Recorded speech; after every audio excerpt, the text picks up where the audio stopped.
Across the rocky, monotonous plains lie strewn the remains of perhaps more than half a dozen cities.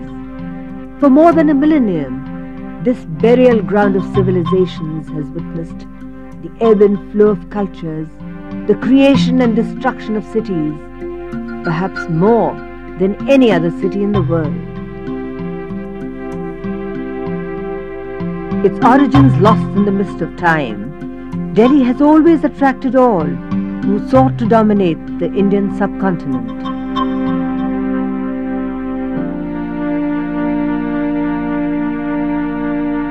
In 1857, with the end of the Mughal dynasty, its place had been usurped by the British Raj.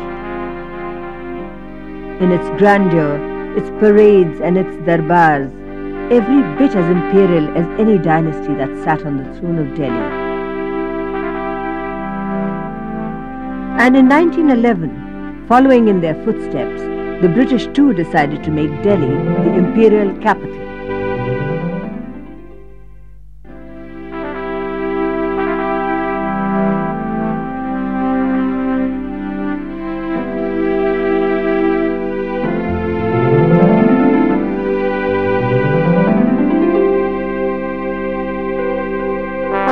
In the Darbar of 1911, the king made public what was later called the best-kept secret in the history of India.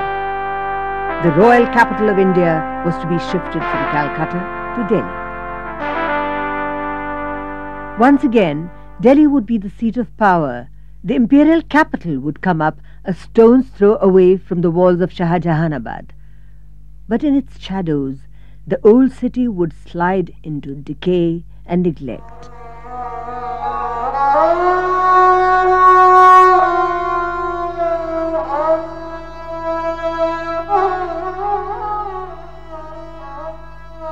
To give concrete shape to the imperial designs, a town planning committee was formed with Edwin Lutyens as the architect. Described by some as an expensive country house specialist, what Lutyens lacked in experience, he made up for with his strong connections through Lord Lytton, his father-in-law. Being well connected is a very important part of the architectural practice in those days as well as it is today. And one cannot really fault someone for being well connected. And that he was the builder of expensive country houses is no reason to reject him. The rest of the committee comprised of, among others, Herbert Baker, John Brodie, George Swinton and Thomas Ward. The first task faced by the town planning committee was the selection of a site. When the foundation stone was laid by King George V during the coronation Darbar in 1911, it had been assumed that the new capital would be built alongside the civil lines. But Lutyens was given complete freedom to choose the site. If you look at the Darbar area, you will see that it's a relatively flat kind of site, and the place had difficulties in drainage as well. As stated in the Town Planning Committee report, what was of prime importance was that the new site be in close physical and general association with the present city of Delhi and the Delhis of the past.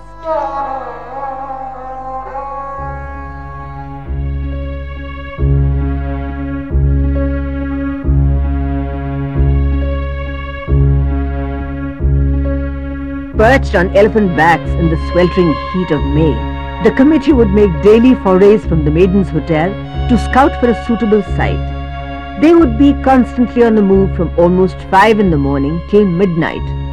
"We are so busy," Lutyens complained, "that there seems to be no time for anything."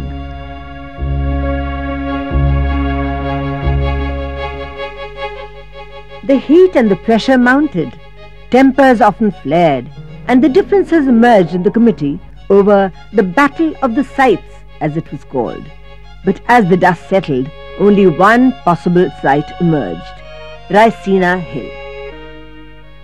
The site that was finally chosen was favored by the Viceroy, and south of Shahjahanabad was seen anyway as a better location because it had much better drainage. Now, Shah Jahan's architects had also seen all this area. Why didn't they build there? Because they had dug pits to see what the foundations were like. And they found there was too much salt in this area.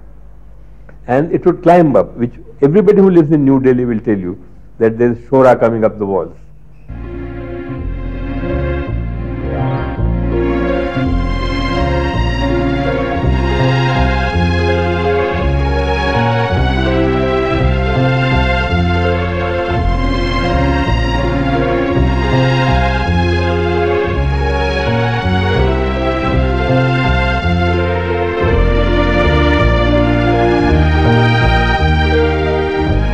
By 1914, the work had started in full swing to construct a city that was to accommodate about 57,000 people. 6 million cubic feet of stone, 100,000 cubic feet of marble, and 700 million bricks would go into building the imperial capital. The Raj, it seemed, was here to stay.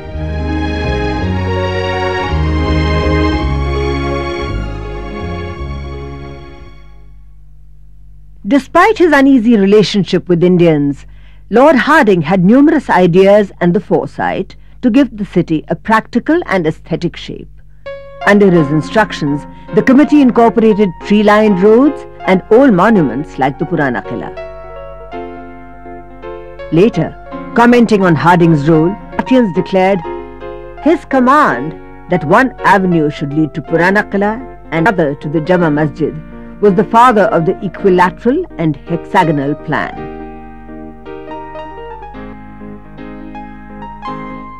Latvians, ever critical of Indian architecture, felt that nothing Indian was constructed to last, not even the Taj.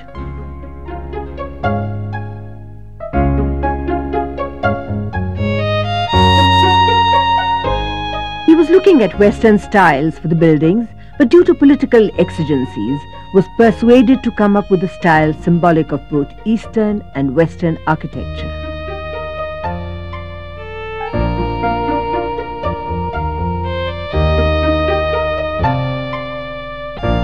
But the interesting thing about the way he adopted the style is that he deflected the main Hindu-Muslim sources from these main Hindu-Muslim sources and adapted things which are Buddhist in origin. The British experience has been very poor. Their domes look like solar topis. They have no elegance. You look at the dome of even Safdarjung, which is a poor monument, and you look at the domes of the North Block, South Block, except for one thing. If you are sitting in the Finance Secretary's room on a cold day in January and you look out and it's misty, you might think that you are in Pall Mall. You are in London, you know, nostalgia I have, nothing more.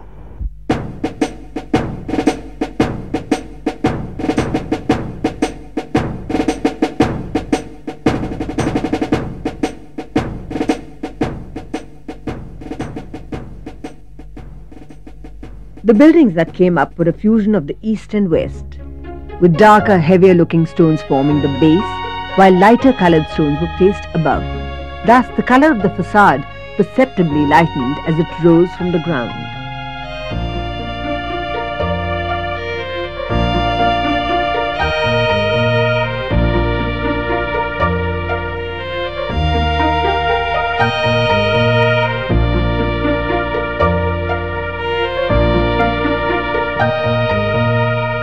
In 1929, Government House became Viceroy's House.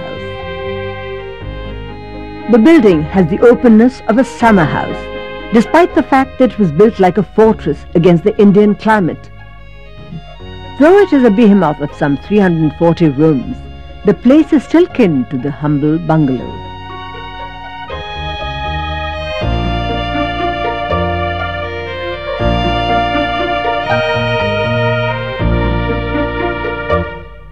Despite its grandeur, beauty and elegance, many critics feel that it is marred by a glaring mistake of conception. Lord Hardinge had originally envisioned the viceregal residence in solitary majesty atop Raisina, seen from every part of the city.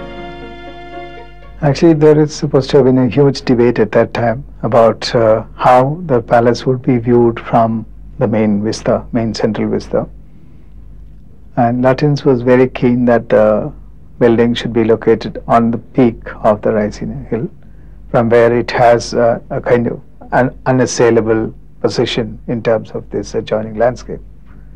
And he even made sketches which located the main Viceregal palace on top of the hill, showing how relatively in terms of height it would be still dominant from, say, the Jama Masjid or the Red Fort.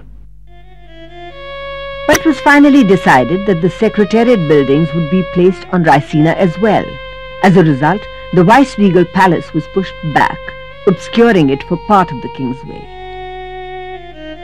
But in all respects, the Viceregal establishment was appropriately imperial in scale, and at the close of British rule in 1947, over 2,000 persons served Lord Mountbatten at Viceroy's house, and altogether more than 6,000 persons had permanent housing in its compound.